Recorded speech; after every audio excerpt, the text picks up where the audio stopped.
Hi, my name is Megan, and I'm with the Working for Justice ministry here at St. Paul's. Today with Pastor Karen, we're going to tell you about the Neighborhood Resilience Project, how our church became connected with the organization, and an exciting new project we're going to do with them. Lisa Boyette, a member of St. Paul's, first heard about the Neighborhood Resilience Project through an article in the New York Times last year.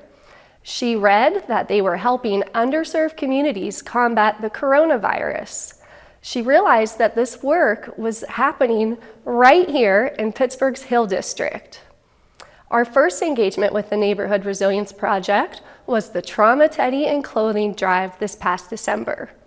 Working for Justice is intrigued and excited about the work of the Neighborhood Resilience Project, particularly with serving people and creating trauma-resilient communities. The Neighborhood Resilience Project work is reported to be one of the leading efforts in the United States, maybe even the most advanced. Starting on July 10th, St. Paul's, a team from St. Paul's, is going to partner with the Neighborhood Resilience Project to pack bag lunches for children in the neighborhood in need. We would like to invite you to support that work financially.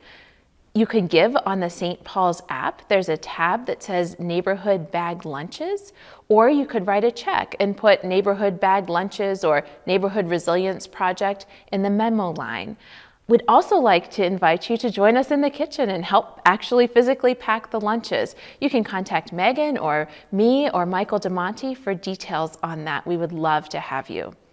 Loving God and loving our neighbor is the core of Jesus' teaching. We're so excited that the Holy Spirit has prompted St. Paul's to connect with the Neighborhood Resilience Project and get to know and love our neighbors.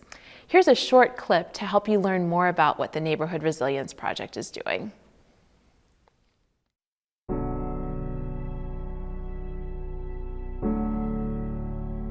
The mass shooting at Pittsburgh's Tree of Life Synagogue. A police shooting that took the life of a teenager. Assaults, crimes, shattering people's lives.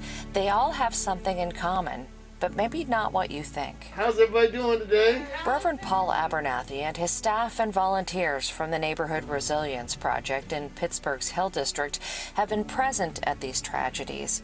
Not just there, but present. It was in the context of my own military service. Having been a combat veteran of the Iraq War, it became so clear to me that I was seeing so much more post-traumatic stress disorder in my community than I ever saw when I was in the Army. I didn't have a scientific understanding, but just this intuition about the impact that trauma was having on the health and well-being of people, and that the impact that trauma was having on the community more broadly speaking.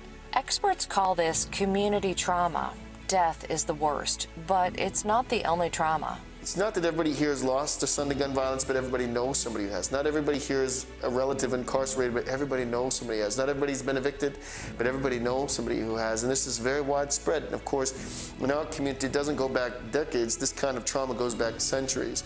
And so it's really impacted life in the community. It's why they focus on the basics, like people without enough clothing or food. I enjoy working with the mission, I'll say. I loved it from the beginning.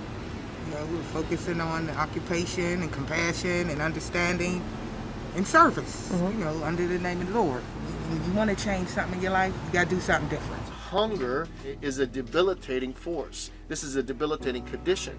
There's no way, if we really talk about resilience in terms of thriving in the face of adversity, that means at the very least we are going to be fed and that we are going to be clothed. And so if we really are going to talk about what resilience looks like, yes, thriving in the face of adversity, we must understand that without food and clothing, there is no resilience. This is where in many ways it begins. But I don't think people think about it that deeply, do they? A lot of people try to oversimplify it. The science behind resilience teaches us that resilience is something that can be understood, that it can be built, that there are factors in a person's life that actually make them more resilient, make them more able to really withstand stresses and challenges of life.